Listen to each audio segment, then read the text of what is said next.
নমস্কার, কেমন আছেন সবাই? ডোগো মামার নতুন একটি স্পেশাল ভাইফোঁটা ব্লগে প্রত্যেককে স্বাগত জানাই। আমি চললাম আমার বাপের বাড়িতে। শনিবার দিন রাতেই আমি বাপের বাড়িতে গেছি। তো বেরোবার সময় আমি আর কোনো কথা বলে ব্লগ করছি না, কেন ওরা বুঝে গেছে জামাকাপড় পরা দেখে আমি কোথাও বেরোচ্ছি।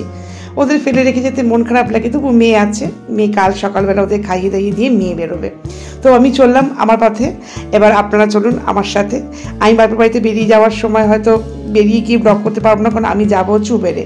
আর এখানে মিষ্টিপত্র যা কিছু আছে ঝোলা বেঁধে নিয়ে চললুম। আবার দেখা হবে ভাইফোঁটার দিন ব্লগে।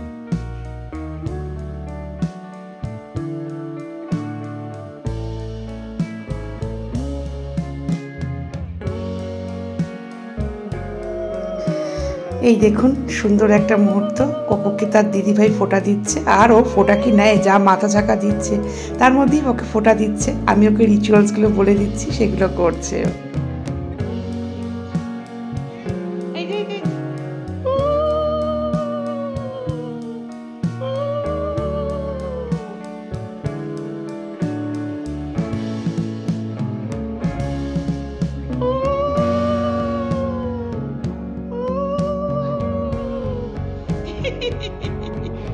দিদিভাই কেন বলে গিফট গিফট না, তোমার গিফট নাও, ও গিফট নাও, কিছু নাও নাও নাও, একটুখানি মিষ্টি কিছু মুখে শিখিয়ে দে না ওকে। স্ট্রবেরি কেক একটুখানি, ক্রিমটা দিবি না, বেস থেকে একটু কুটে দে। হ্যাঁ, কপালে দিলাম ফোঁটা। এই দেখুন, এই যে আমার মেয়ে এই দিচ্ছে তার ভাইকে ফোঁটা, মানে আমার দাদার মেয়ে ফোঁটা দিচ্ছে। তো ওকে সব কিছু বলে টলে দিচ্ছি, কেন ওর মা ওইদিকে রেডি হচ্ছে, কাজকর্ম সারছে। তো ওইদিকে আমরা ফোঁটাটা তুই দিয়ে দে দাদাকে। সেই ফোঁটার পর্ব চলছে, ওকে এক একটা করে বলে দিচ্ছি, সেরকমভাবে ফোঁটা দিচ্ছি। এরকমই থাকুক সারা জীবন ভাই বোন, সেটাই চাই। জম যেমন অমর, জম যেমন অমর, আমার ভাই যেন অমর। এবার এবার দাদাকে একটু ধান দুর্ব মাথায় দাও, দিয়ে পায়ে প্রণাম করবে। ধান দুর্ব মাথায় দাও। চন্দন, ও চন্দন তো প্রথমেই দিল, চন্দন দিল, ঘি দিল, কাজল দিল। হ্যাঁ দাও।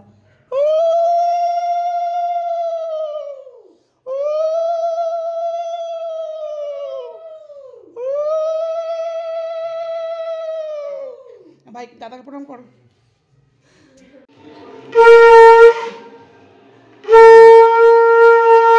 বাবাই তুই ওকে একটা মিষ্টি খাইয়ে দিবি।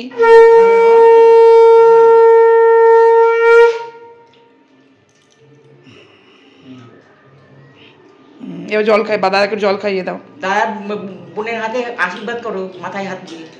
হ্যাঁ, বোনকে আশীর্বাদ করো। ভালো থাকবি, ভালো থাকিস, আশীর্বাদ করো। তুমি আশীর্বাদ করো বোনকে। মাথাটা ঠান্ডা রাখিস। আমিও দাদাকে ফোঁটা দিতে বসে গেলাম প্রত্যেকবারের মধ্যে। সেই ছোট্টবেলা থেকে আমার মা বলে আমি নাকি খুব ছোটো থেকে দাদাকে ফোঁটা দিচ্ছি। সেই থেকে কয়েকবারই ফোঁটা বন্ধ গেছে। আর দাদার চাকরির জন্য কয়েকবার ফোঁটা তো বন্ধ গেছে, কারণ ওর তো বদলির চাকরি। আর লাগাতার 10 বছর, প্রায় 10 বছরের ওপরই এখানে ছিল, তখন প্রতি বছরই ফোঁটা দিয়েছি। কিন্তু লাস্ট 2 বছর তো এখানে ছিল না, ওর লেতে ট্রান্সফার ছিল, তো দিতে পারিনি। আবার এই 2 বছর দেবো, আবার 2 বছর পরে ওর ট্রান্সফার। তো এই যে 2 বছর মাঝখানে পাই, সেই 2 বছর যেন ফোঁটা দিতে পারি, এটাই কামনা করি। ও সুস্থ থাকুক, ভালো থাকুক, আর ওর জীবনে অনেক অনেক উন্নতি করুক, এটাই চাই ভগবানের কাছে, আর কিছু চাই না।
এই যে এবার আমার চন্দন ভাইকে ফোঁটা দিচ্ছেন। প্রতিবার তো হয়তো দেওয়া হয় না, কেন দাদা না থাকলে হয়তো আসা হয় না সেভাবে, যেবার দেওয়া হয়তো দেয় ও ফোঁটা, যেহেতু ওর নিজেরও বোন আছে। আমার মেয়ে তো গোপালকে ফোঁটা দেয়, তার ভাইদের ফোঁটা দেয়, আর এখানে আসলে ভাইকেও ফোঁটা দেয়, এমন কোনো ব্যাপার নেই। অনেকবারই ফোঁটা দিয়েছে, তো এবারও ফোঁটা দিচ্ছে। তো ওর থেকে আমার মেয়ের থেকে আমার ভাইপো অনেক ছোট, অনেকটাই ছোট, আর ভাইজি তো আরো ছোট, ওদের অনেক বড় দিদি। ঘি দে।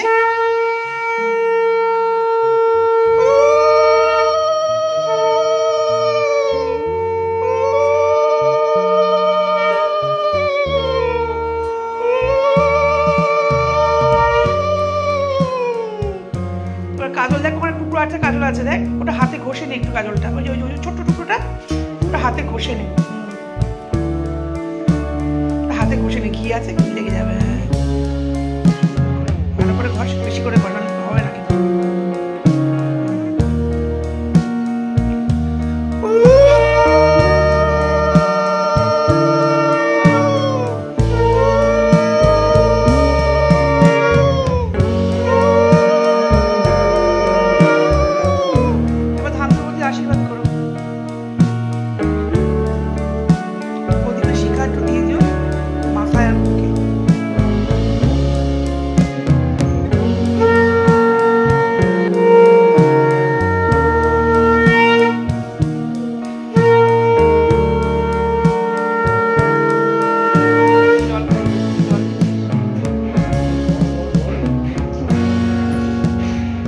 ভেঙে দে, অল্প একটু ভেঙে দে পুরোটা। হ্যাঁ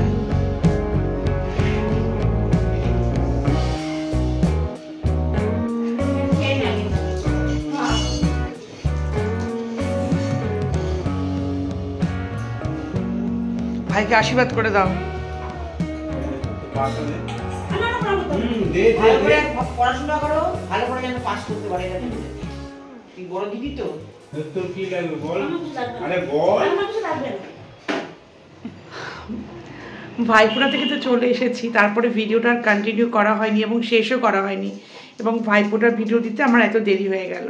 তার আগে একটা নর্মাল ভিডিও গেছে আমার ডেলিকার, যা হয় আমি এডিট করতে পারিনি। আর সব থেকে বড় কথা, আমি ভাইফোঁটাতে যা যা ক্লিপিংস নেবো ভেবেছিলাম তার কোনোটাই, বেশিরভাগটা নিতে পারিনি। তার কারণ প্রথম কথা হচ্ছে যে বাড়িতে গিয়ে আমাকে মোটামুটি রান্নার দিকটা সবটাই দেখতে হয়েছে, আর রান্না করতে তো ওখানে কোনো সেট আপ করিনি যেখানে আমি ক্যামেরাটা রেখে কী কী রান্না করছি সেগুলো আমি ক্যাপচার করতে পারি, তো সেটা করতে পারিনি, এটা একটা ব্যাপার। আর পুরো ব্যাপারটা অর্গানাইজ করতে গিয়ে এতটাই টাইম খেয়ে গেছে যে আমি এগুলো ম্যানেজ করতে পারিনি। ওই ভাইফোঁটার ক্লিপিংসটুকুই অল্প করে নিয়েছি, সেটুকুই আপনাদের সাথে শেয়ার করতে পারবো, তার জন্য ক্ষমা করবেন। তো ভাইফোঁটা আমার মোটামুটি আমি শনিবার দিন রাতেই পৌঁছেছি, এই রাত্রিবেলা 7:30 নাগাদ পৌঁছে গেছি। মিষ্টি আমি এখান থেকে কিনে নিয়ে গিয়েছিলাম, আর ওখানে রান্না হয়েছে। আমার দাদা বাজার করে রেখেছিল আগেই।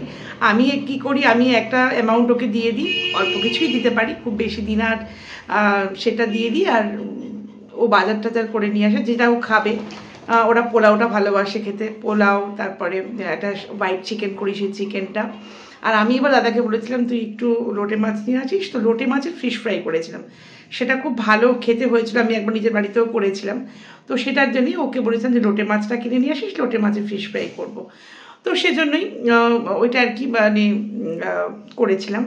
আর মামারা এসেছিলো, আমার 2 মামাই আছে, আর তো তারা এসেছিলো। ওটা দেয়নি, কেননা যেহেতু আমার সেজো মামা এবার মারা গেছে, আপনারা প্রত্যেকেই জানেন।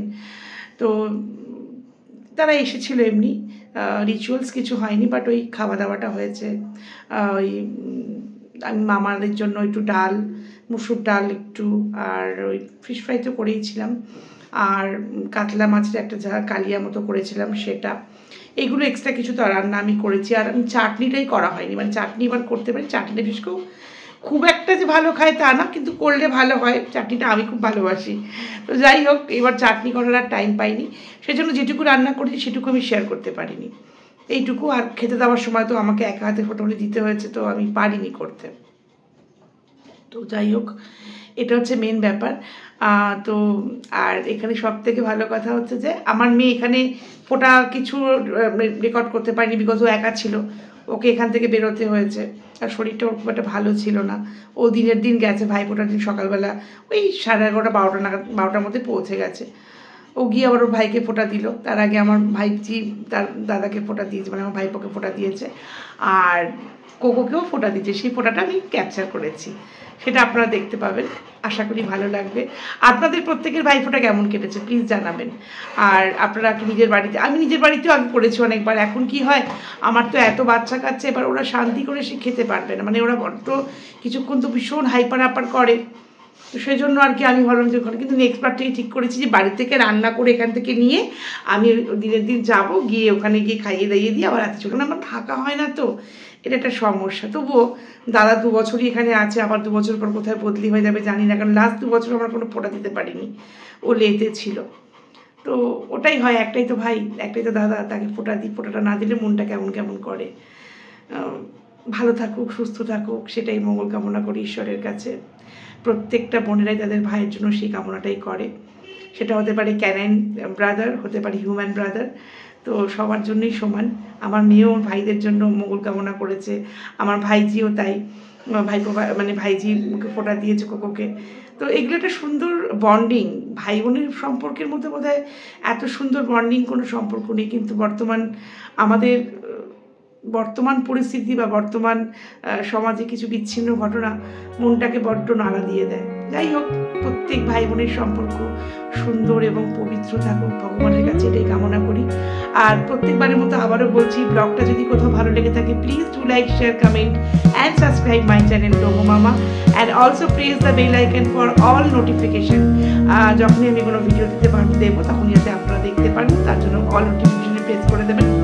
আর হ্যাঁ, একটা লাইক, একটা কমেন্ট অবশ্যই করবেন, এটা আমার কাছে ভীষণ ভীষণ ভীষণ মূল্যবান। প্রত্যেকে ভালো থাকবেন, ভালো রাখবেন, আর দেখা হবে নতুন কোনো ভিডিওতে। ততক্ষণ টাটা।